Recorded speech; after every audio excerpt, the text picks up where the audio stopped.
Nah, ini sedikit mengenai profil saya. Tadi sudah disampaikan oleh April. Saya kelahiran 71, Nofri Sapmen Simanjuntak. Asal saya dari Medan, tapi tinggal di Jakarta. Kemudian juga anak saya 3, cucu saya 2. Dan kalau di orang Batak, kalau sudah punya cucu, dipanggilnya katanya bukan nama lagi, tetapi opung dari cucu pertama. Cucu pertama saya Briel namanya, jadi opung Briel.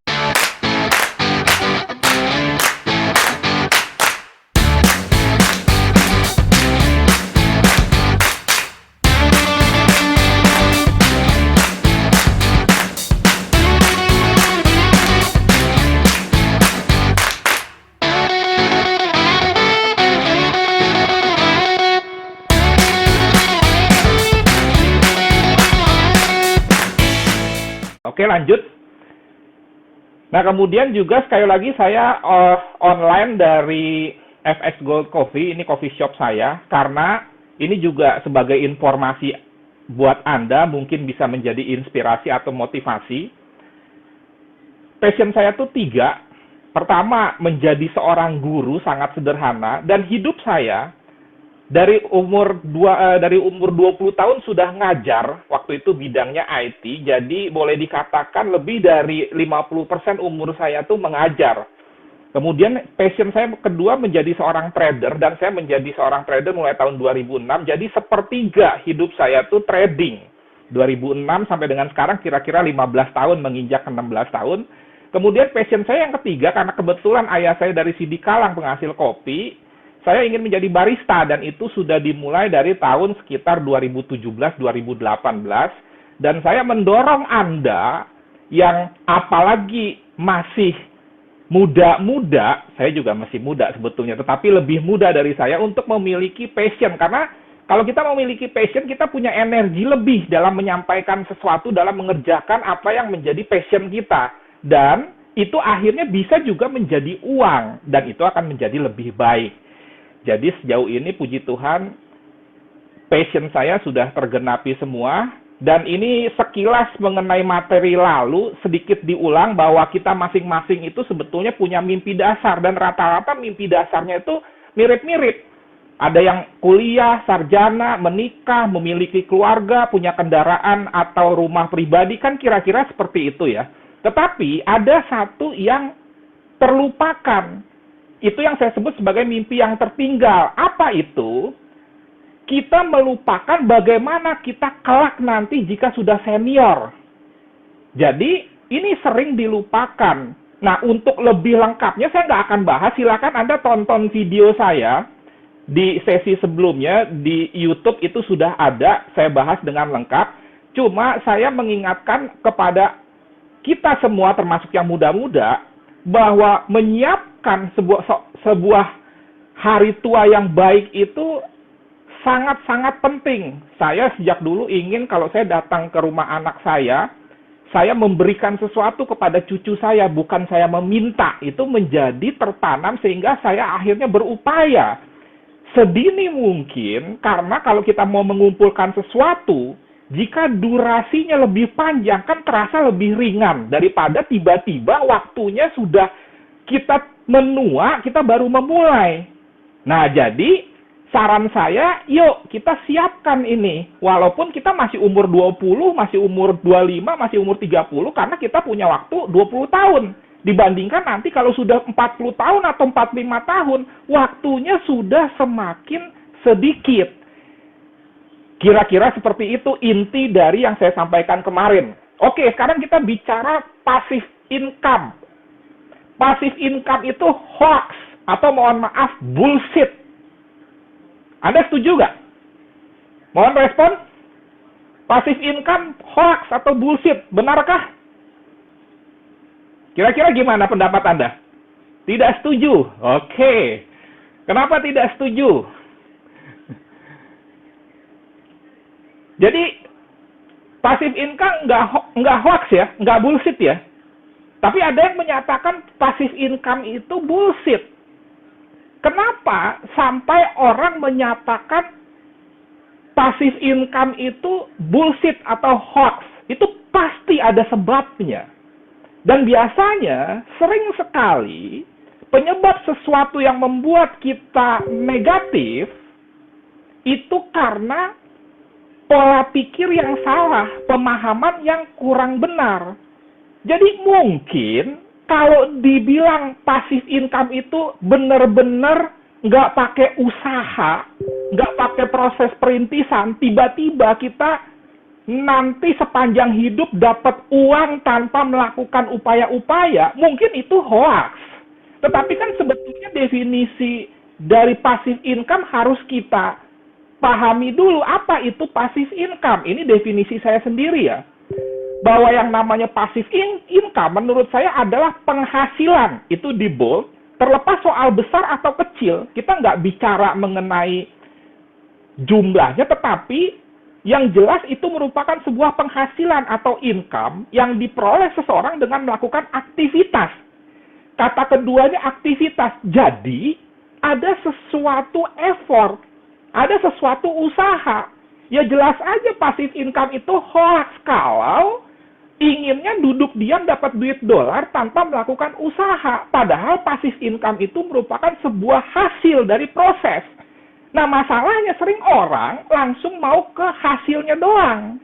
Sehingga akhirnya pada satu titik dia cuma berupaya setengah-setengah saja, nggak dapat, dia bilang passive income itu hoax atau bullshit. Dan yang terakhir, ini juga penting. Pada akhirnya, aktivitas yang kita lakukan itu harus berkurang, bahkan jauh lebih berkurang. Atau akhirnya minim. Jadi maksud saya begini loh. Kalau kita melakukan sebuah aktivitas untuk mendapatkan uang, dari 20 tahun lalu sampai dengan sekarang ternyata sama, itu mungkin kita belum mendapatkan sebuah passive income. Mestinya intensitas aktivitas kita menurun, tetapi uangnya tetap bahkan bertambah. Nah sekarang pertanyaannya simple. Bagaimana untuk misalkan kita mendapatkan passive income? Nah ini yang penting. Nah untuk itu kita bahas dulu nih, apa saja sih sumber passive income? Nah saya sudah catat beberapa, bahwa yang pertama, sumber passive income itu adalah bunga deposito. Setuju ya? Itu passive income loh. Kita mendapatkan bunga, rata-rata sekarang kalau bunga deposito itu kan sekitar 4% per tahun ya. Kemudian berikutnya adalah dana pensiun, uang pensiun. Kebetulan ayah saya itu seorang pegawai negeri, ASN, sebagai pegawai negeri golongan 4D. Itu juga merupakan passive income. Sekali lagi, sesuai dengan definisi ini, terlepas soal besar kecilnya ya. Tetapi jelas, aktivitasnya akhirnya menjadi minim. Bahkan tidak ada kalau bunga deposito, kalau dana pensiun, kan tidak ada aktivitas. Atau bisa juga sewa atau mengontrakkan tempat. Itu juga passive income, termasuk royalti. Kalau Anda misalkan pengarang buku, atau Anda juga seorang musisi, itu adalah passive income. Makanya seorang musisi itu sebetulnya, kalau penghargaan terhadap karya seni itu tinggi, dan misalkan lagu-lagunya ngetop, mestinya uangnya cukup banyak. Kemudian berikutnya, yang disebut dengan menjadi seorang YouTuber. Nah, ini menjadi pertentangan. Ini bisa ya, bisa tidak. Karena begini, ternyata memang dengan monetize, kita bisa mendapatkan duit dari YouTube. Cuma, ternyata tantangannya, kalau kita nggak upload periodik, setiap 2 hari sekali, atau setiap sehari sekali bahkan, itu penghasilan kita malah menjadi habis. Berarti kalau dikaitkan dengan aktivitasnya semakin menurun, ini nggak termasuk karena tetap tiap hari, tiap 2 hari sekali, kita harus mengupload video. Makanya konten kreator itu juga sekarang menjadi salah satu profesi. Tetapi menurut saya bisa ya, bisa tidak. Di satu sisi, ini bisa tidak passive income. Karena riset menunjukkan bahwa penonton jarang sekali yang menonton video-video lama. Coba aja kalau nggak percaya. Affiliate marketing. Anda join ke produk-produk dan ini tidak harus MLM ya. Enggak, Anda misalkan masuk Binance, Anda dapat referral. Anda masuk ke toko kripto, bukan hanya di dunia trading. Kemudian Anda tebar link di media sosial atau ke family Anda. Itu menjadi sebuah passive income. Networking. Nah, ini passive income. Jangan lupa, aset saat ini bentuknya tidak harus uang loh. Kalau Anda menganggap aset itu masih hanya berbentuk uang, mohon maaf, berarti Anda kudet. Apa sih kudet? Kurang update. Banyak sekali sekarang aset tidak berbentuk fisik. Salah satunya adalah networking. Salah duanya apa? Database. Jangan main-main dengan data. Apalagi saya orang IT ya. Sangat memahami betapa pentingnya data.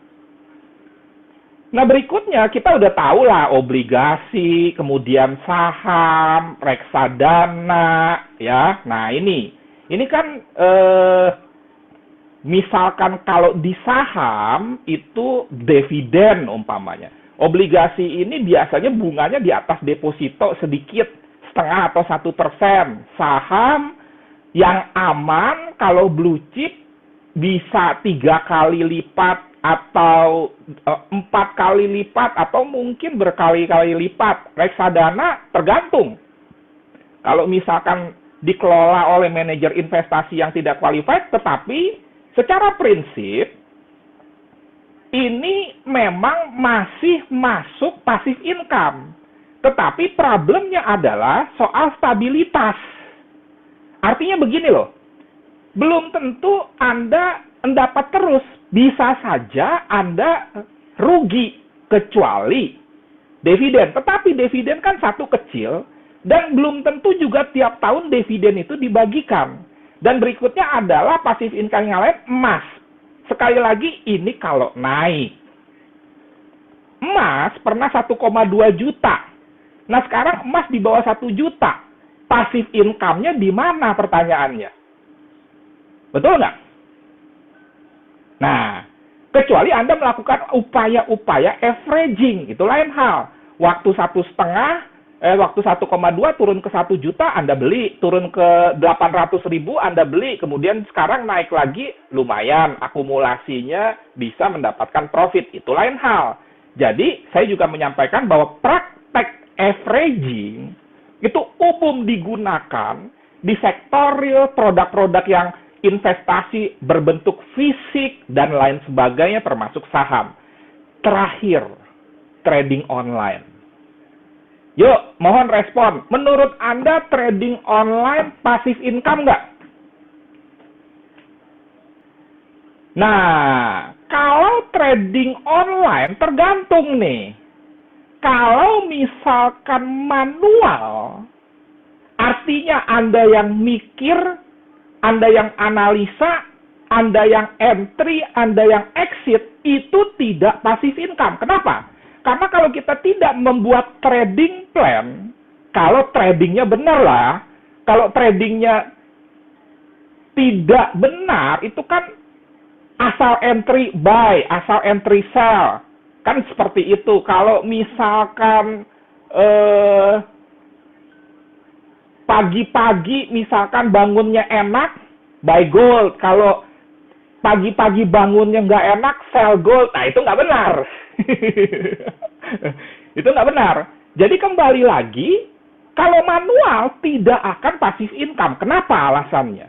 Karena trading yang benar, sebelum Anda melakukan proses entry sebagai bagian untuk mendapatkan potensi profit, maka Anda tetap bekerja, dan sesuai dengan definisi saya tadi, pekerjaannya tuh, aktivitasnya tuh tidak semakin berkurang atau akhirnya menjadi minim. Setuju? Oke, sejauh ini 188 peserta, dan mungkin karena satu on time, kemudian bentrok dengan pertandingan sepak bola antara Indonesia dengan Thailand. Akhirnya mendapatkan resisten nih. apa yang kita lakukan sekarang ini karena pecah dua perhatiannya yang penghobi bola gitu.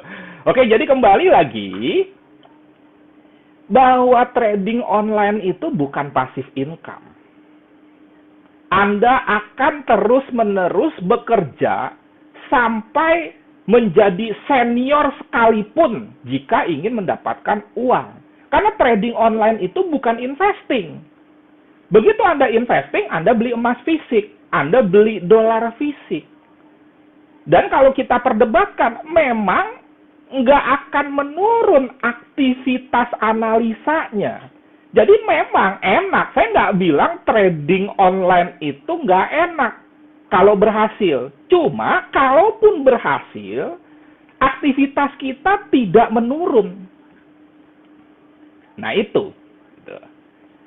Nah sekarang, jadi bagaimana dong caranya supaya kita bisa trading, tapi di satu sisi tidak terus-menerus atau tidak kita yang melakukannya.